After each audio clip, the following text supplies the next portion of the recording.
Have you ever heard of somebody who abducts little boys? Room below's got some horrible smells. We don't want to go in there.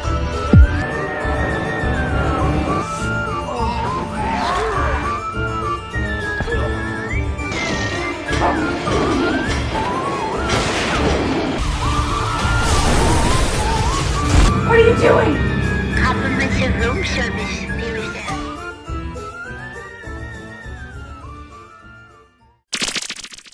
Hello and welcome to another Dollar Store Drive-In. I'm your host, Laura. I'm Joel. And we're the Newly Deads. If this is your first time watching, hello. This is a half-hour chat show where this guy and I talk about a movie that we've watched. If this is not your first time watching, welcome back. This is also a podcast, so you can listen to this on Spotify, usually weekly if I'm on it. Otherwise, I'll upload a few and, you know, it's sporadic. I know it's not the best thing to do, but it is what it is. Life.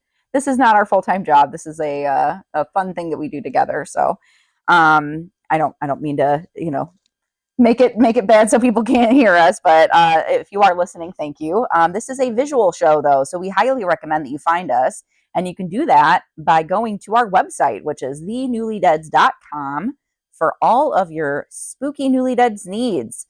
Besides this show, we also do YouTube videos. So every week, Joel does unboxing videos and he uploads those. He does some of our Sinister Snack videos, which are real short form kind of videos that we discuss about different snack foods that we like to eat. And then he also does a blog post. So he reviews different movies besides this one, and we'll upload them and you can read about them on our website. We also have information about events that we're going to, and we've got one that's coming up very, very quickly. It's going to be in October, on October 4th from 2 to 8 p.m. It is called the Witches Market, and it is located at the Boone County Fairgrounds. It is put on by Wolf Hollow. They've got, I don't even know how many vendors. It's like over 150. I know that much. They're getting ready to put the maps out pretty soon, so stay tuned for that. You can find that information all over Facebook. You can also go to their website, which I'm sure you can probably, I think it's wolfhollowoddities.com, something like that. He'll put it up here on the screen for you. But you can find all the information about the event on that or on Facebook. And you can also find it on our website a little bit. So that being said, we're not here to talk about all that stuff. We're here to talk about a movie that we watched. We do have some criteria for this because this is a dollar store drive-in.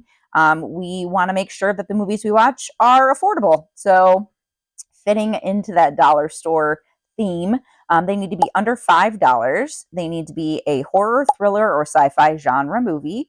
And it needs to be a movie that him and I have never seen before. So far, so good. I think there was just one that we chose that you'd already seen. We'd both seen we it. Both had seen it. It was prior to this becoming. It was a long time ago. Yeah. Many, many moons It's now. like one of the first 6 episodes or something like that. Yeah. But he does do some of our old throwback episodes also. It's called Dollar Store Drive-In Classics. So you can watch those every week also, correct? Every Friday. I knew it was on a Friday. Yep. Sundays is when you do your unboxing videos. Is that right? Nope. Saturdays. Nope. Mondays. Nope. Wednesdays. Nope. Thursdays. Tuesdays? Why do you choose Tuesday? Sunday is the blog post if I have one written. Tuesday is the unboxings. Wednesday is the new episode actual of the show. Dollar Store Drive-In. Friday is the classic. Saturday is the Sinister Snack, and then it starts all over again. Yeah, he's a busy guy. Thanks for that. But we watched a movie this week on this 10 movie collection set called Attack of the Killer Bees. I believe we got this at Toad Hall. Yep. Yes. Toad Hall is located here in Rockford, Illinois. It is a mainly record store. It's been around for 50 plus years now. I think it's 51 years actually. Between the two owners or so. Yeah, a couple of different owners. Yep. Yeah, they had a couple different owners. It's a really cool place though. So if you're in Rockford, I highly recommend checking it out because it's not just records, although they have I'm gonna say millions of records in that place. And they have upstairs, downstairs, all over the place. Yeah. But they also have DVDs, Blu-rays, T-shirts, stickers, art, all sorts of fun Comics, stuff. books, Comics, old books, tons magazines. of books and magazines. Yeah. It's a really cool store. So come check out Toad Hall, and while you're there, you can maybe find Attack of the Killer Bees. I don't know. This is probably not. You're probably not gonna be able to find it. We stole it before you did. But tell them the Newly Dead sent you. Exactly. Yeah. They'll say who. Who? They've met us a few times. They before. have, and we've They don't talked about it, remember us. but they don't always We remember. even gave them their business card at some point. We did. But Attack of the Killer Bees is as you can guess it, it's B-rated movies, and they're all pretty old, I think, right? Are they all? They're all in the 50s. 50s. Oh, yeah. Every single one of them. No, it looks like a couple in the 70s Yeah. and 60s. So, yeah, but they're all, I would say, vintage, if not That's fair. antique. Antique. I think there's if it's vintage, it's over 20 years. And then if it is over 50 years or something like that, it's considered to be antique. So I'm antique? You're antique. You're Yeah. vintage. I'm vintage. No, I'm antique. No. Oh, yeah. Over 50 years. Over 50. I think it's something like that. I Or don't maybe know. if it's over 20 years, it's considered to be antique. Whatever. I know over 30 years is, I think, classic for rock, right? Something like Right. that, yeah. Exactly. So this is definitely some classics that they got on here. It even says it's these 10 classics are a roll call of classic science fiction. So this is sci-fi genre type movies, but I would also consider them to be kind of Adjacent, yeah. horror adjacent. But what we watched was The Phantom from 10,000 Leagues. This is a very short synopsis, but I'm going to read it and then we'll get onto the trailer. So you ready for this? I know you are. The U.S. government sends a scientist to investigate some mysterious deaths along a stretch of beach on the Pacific and the radioactivity found near the site where the victims were found. I That's hit it. my mic, sorry. That's it. That's pretty short. Very, very short. And that's a good synopsis, though. It works. Pretty much what it was. Pretty good. much. All right. So let's do a boat, because it was a lot of boat stuff, like a little dinghy or something like that, like little toot boat. And then so now that little toot boat has done its little honkings, we're gonna pause it and watch the video. We're gonna watch the trailer, and then we will come back and discuss it. So we'll be right back.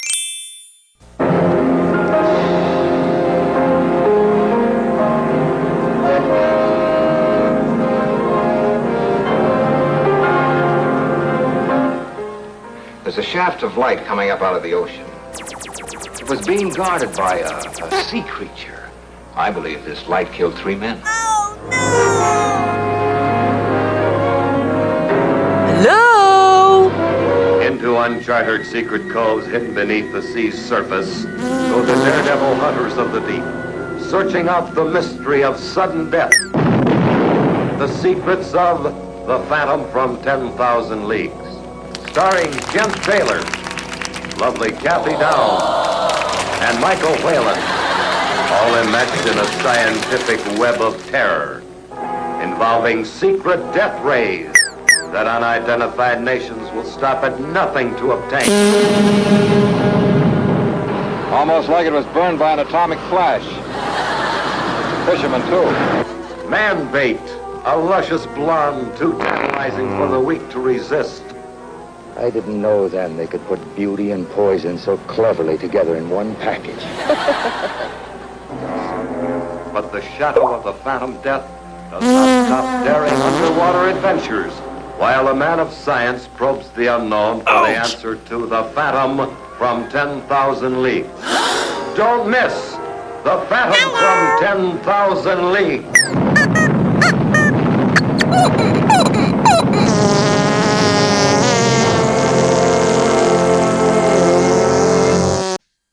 And we're back.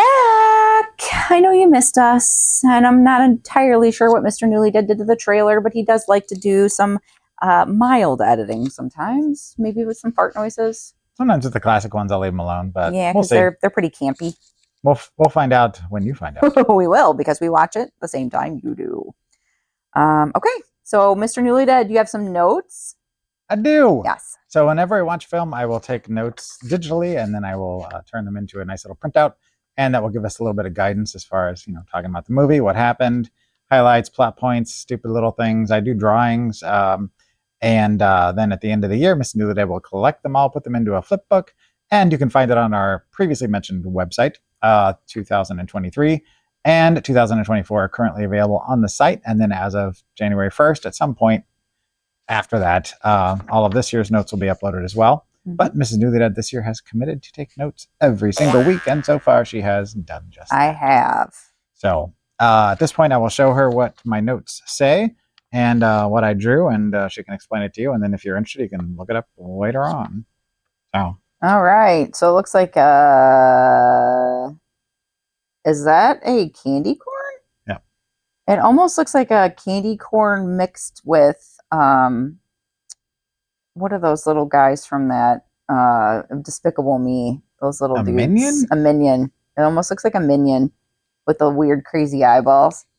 Cute. And then a fish with some bubbles coming out of it. I was really happy with that candy corn. Yeah, he's cute. Yeah, I liked him a lot. He is very cute. Like, "Oh!" And He's a I candy corn. did, I've been doing my little squares. Oh, so yeah. it's down Whoa. here. That's busy. I did, Phantom of the 10,000 Leagues. I drew Chompy. All right, because he was a little He looked chompy, and that's pretty much it. He didn't chomp nobody, but he looked chompy. Yeah. So let's dig into it. I almost said the thing that I say after I finish the notes. So The Phantom from 10,000 Leagues is from 1955. Currently sitting at 3.7 out of 10 on the Internet Movie Database. This was directed by Dan Milner, who wrote this. Something called The Fighting Coward, which that's a thing. And From Hell It Came, which that's their only other credit, which From Hell It Came is sitting right there on the shelf because it's about a giant killer tree. Oh, that sounds fun. It's a fun one. This was written by two folks, Lou Ressoff. That'd be a good Arbor Day movie. What? Oh, yeah. It's never really like, I don't remember it specifically being described as a killer tree, but he's in the collage I drew, and he's a fun design. But he looks like a big killer tree, and he walks like this. Sorry. This was written by Lou Ressoff, who if you're in a Ressoff, then you got to be careful because you got to be the first one. Who also wrote Day the World Ended, which sounds like a bad thing. It Conquered the World. Not to be confused with some other films that sound similar. The She Creature. Zontar, The Thing from Venus, which is also in the collage. I drew Zontar. And a movie that recently got a Blu-ray release, Ghost of Dragstrip Hollow. It's a fun sounding movie that I would like to see at some point. All of these I'd like to see. And this was also written by Doris Lukather. And this is their only credit. I think she wrote the story for it, if I remember in the credits. So she didn't write the script, I don't think. I think she just wrote the story for it. And that was it. She's like, I'm going to write this great story. And then that was it. They're like, no more. So this stars Kent Taylor, who was in the two Al Adamson movies, Brain of Blood, which is on the shelf, and Blood of Ghastly Horror, which is on the shelf as well. Al Adamson. The box set is sitting right above us here. Yep. He also was in Brides of Blood, which is on the shelf as well, and The Crawling Hand, which should be, but is not yet. I wouldn't be surprised if it's on that collection, to be honest. The Crawling Hand. This also stars Kathy Downs, who was in The Amazing Colossal Man, which is a classic B movie, which had a sequel.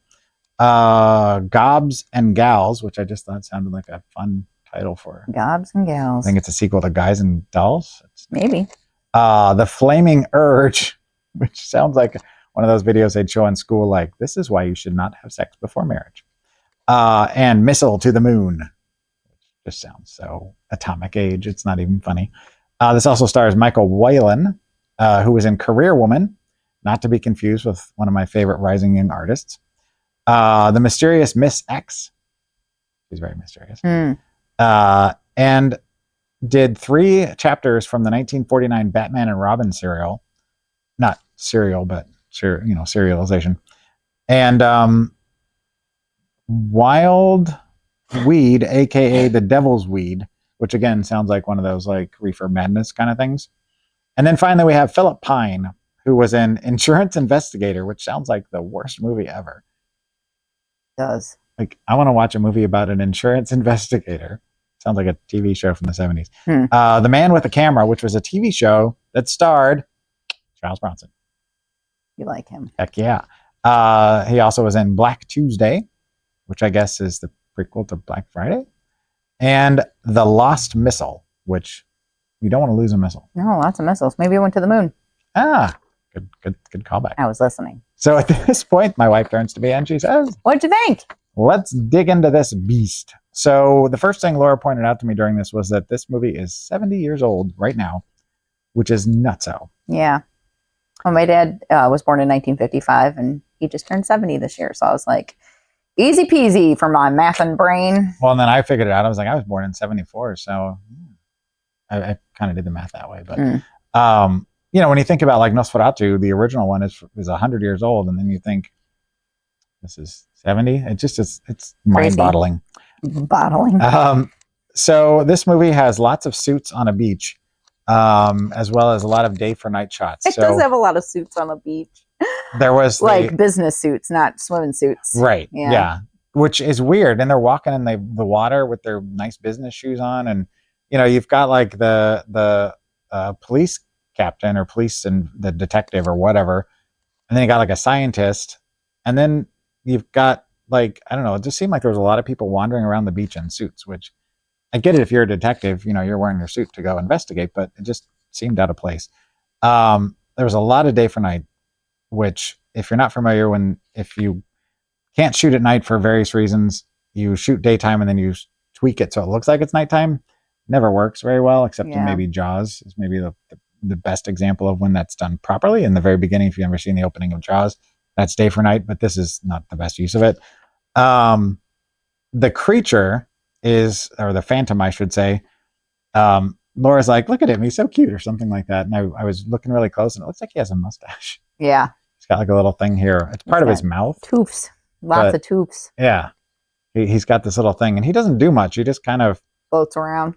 Yeah. Kind of swims straight, upright, doesn't ever go like this, doesn't ever walk on the bottom. He's just kind of like right there, and he grabs people and gently pulls them down, but never bites them, never chokes them, never does anything. He just kind of gently pulls them under the water, I guess. Like, come have fun with me. Right. He's a misunderstood monster.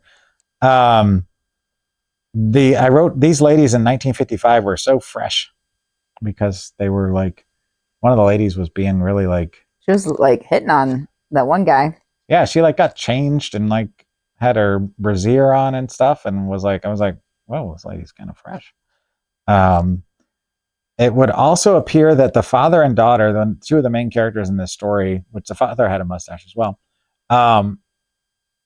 lived in a hotel. I don't think they did. I think it was an apartment. Yeah. But it was so minusculely like decorated. It looked like a hotel. It looked like, yeah, like an old beachfront hotel. Like there was a picture on the wall of a boat.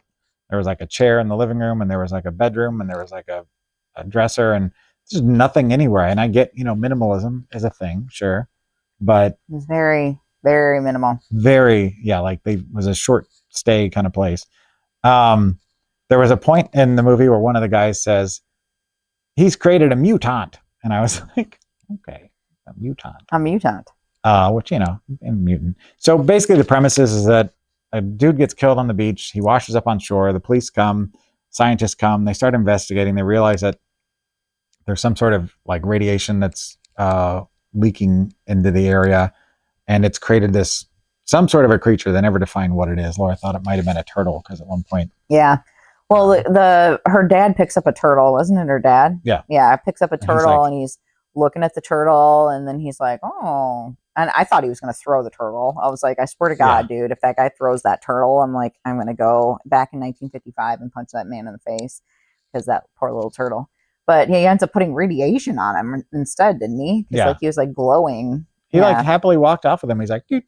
Like, he's like, oh, I know what I'm going to do. I'm going to put him in the water and get him radioactive. Which that's always a good idea to create mutants. That's how people talk in the 1950s. But see, the guy, the father, like sees the dead body on the beach, and he takes off. And then they figure out who he was and went back to his hotel apartment with his daughter, and the police come and are like, hey, did you see what happened this? And the scientist gets involved, and they're trying to figure out what's going on. Meanwhile, the monster's killed a couple other people. And I didn't even remember, honestly, like, for the life of me, I can't remember how it ended. The boat blows up with him on it. Oh, right. Yep, that's right. The plastic miniature boat explodes at the end with the mutant on it. So there's like this romantic subplot, of course, because always there's a subplot between the scientist and the daughter, because why not? There's a double cross. There's shady police work, like things are kind of like not on the up and up with stuff. Yeah, that cop was a jerk. He was very much a jerk. And I wrote down here, look at his little dinghy, because there was a lot of dudes that were riding around in little tiny boats. Lots of scuba diving. And everybody was very casual about this sea monster. So if I was in a situation where I was investigating and all of a sudden I find out there's some sort of like mutated sea creature that's murdering people, I would be very like, I'm not getting in the water. Right. I'm like, call somebody to come down here and get this thing, because I don't want to be that person that goes and gets the thing. But they're just like, oh, it's probably the radiation. Just, let him live his life. He's just hanging out. Let's go swimming in the radiation. Right? why were they not more like excited about this, and not in a good way? Like, we got to do something. Yeah. The main love interest, I said, looks like Ward Cleaver. If you're familiar with Leave It to Beaver, if you're of a certain age, I would agree with that. I wrote down that the Phantom is really a phantom because he's really missing for like 80% of the film. Like, you get the monster like 3, maybe 4 times in the entire film. The rest of it is shady and shoddy police work, romantic subplot, and a lot of sciencing. Like, that's it. There's like very little Phantom from 10,000 Leagues. And then I said, oh no, not her father. I don't remember what happened. I think he maybe died. And then there was something about a secret, and they never explained what the secret was. So I don't know. Honestly, I love these kind of films. Like, this is like my bread and butter. And I really could have cared less about this movie. Like, yeah, it felt like a knockoff of a knockoff of a knockoff. I wasn't a huge fan either. We did start watching it at 8:25 p.m., by the way. At 8:45, I was starting to get tired. And then at 8:53, I shut my eyes a little bit, and then I fell asleep at 9:05. Yep.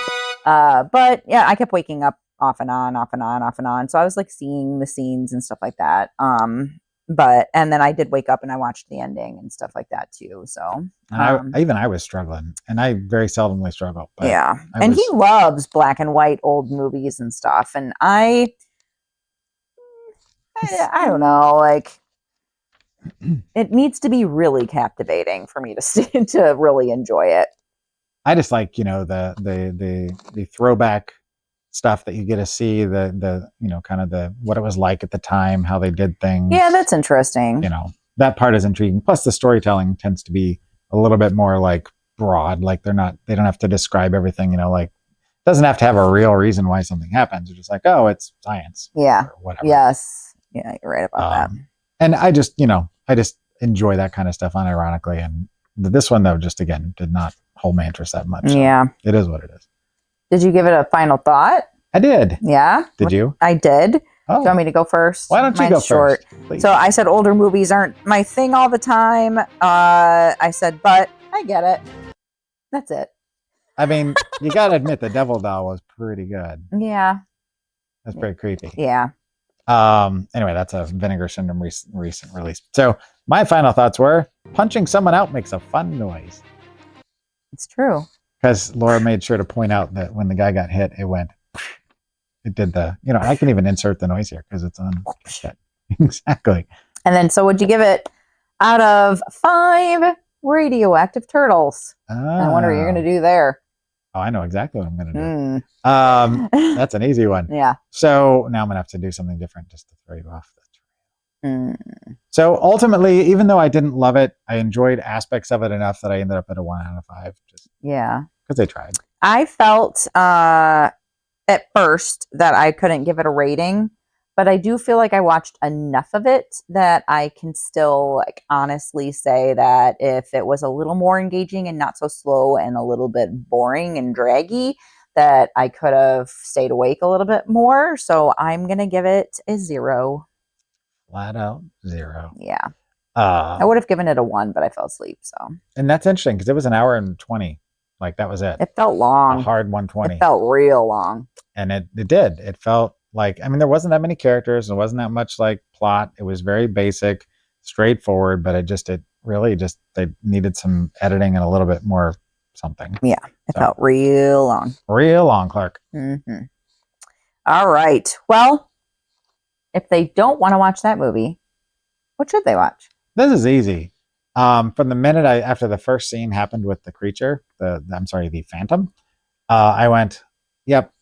So I went with 1954's Creature from the Black Lagoon. It's exactly what they were riffing off of. I was going to mention it earlier, but I'm like, no, I'll wait until I'll just make that my recommendation. Makes sense. It's because it is very much the creature doesn't go after the girl, which is kind of the plot of Creature from the Black Lagoon, but it's most certainly somebody was like, we could do that, and then they tried it and they didn't. And they do it failed. very well. Like a B movie. Sorry, Dan Milner. We appreciate the effort. You and your brother both, and it was your production company, but and we can't blow this up, so I'm just gonna gingerly set it down on the ground. oh, Ginger. Gingerly. There you go, Ginger. All right, so we are watching the the fourth one Oh. on the back here, just to make it easy on you. The fourth one on the back is okay. So this is from the Snow Creature 8 bonus movie creature collection thing. This has 9 on it. It's just It's a hot whoever did this, you weren't talking to each other, like, And obviously. That's from Kong from Skull Island. That has nothing to do with anything on this. No, yeah, they both look It's- like that on the back. It's yeah. silly. We're finally, is this the last one? No, it's not. No. Watching Chupacabra versus the Alamo. From 2013. I We am actually very excited about this. have 2 copies of this. Somehow we ended up So with 2. And it's taken us this long because episode 100 is when we got the second copy of it. Because we got this as the Peck thing Mhm. 2 years ago. And Slowly we going through it. finally hit it after all this time. It's going to probably just stink up to high hell, but we'll see. I'm excited though. Do you want me to read the synopsis? Hit it up. Let's go. Can I say the actor that's in it? Because Mm. it's right here. It's in the. Can you skip that part? Fine. We got to talk about that next week. All right, then. All right. When murder victims are discovered with every drop of blood siphoned from their bodies, the actor must take on a deadly pack of chupacabras loose in the Texas desert.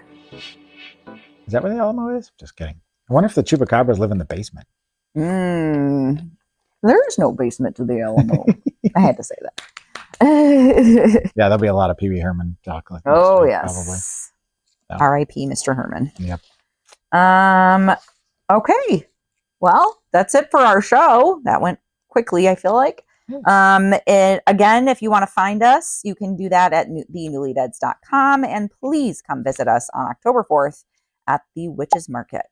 We would really like to see you in person. We are in, I can't even say what building we're in because not allowed Not to get yet. that It's information not out. been released yet. When it's We- available, I will I'll give you what building we're Probably going by the time anybody sees this, it will be. All but right. I don't know. Let's not. We don't want to anger. I don't want to fellow anger the gods and goddesses. oh, yeah, for sure. Okay, well, thank you very much for watching, and until next week. Keep it cheap and creepy. Bye.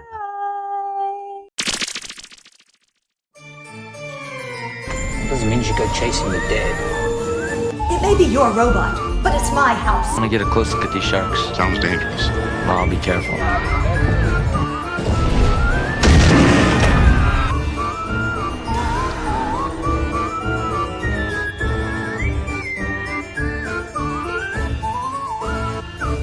It's a chupacabra! He beat me with his mouth!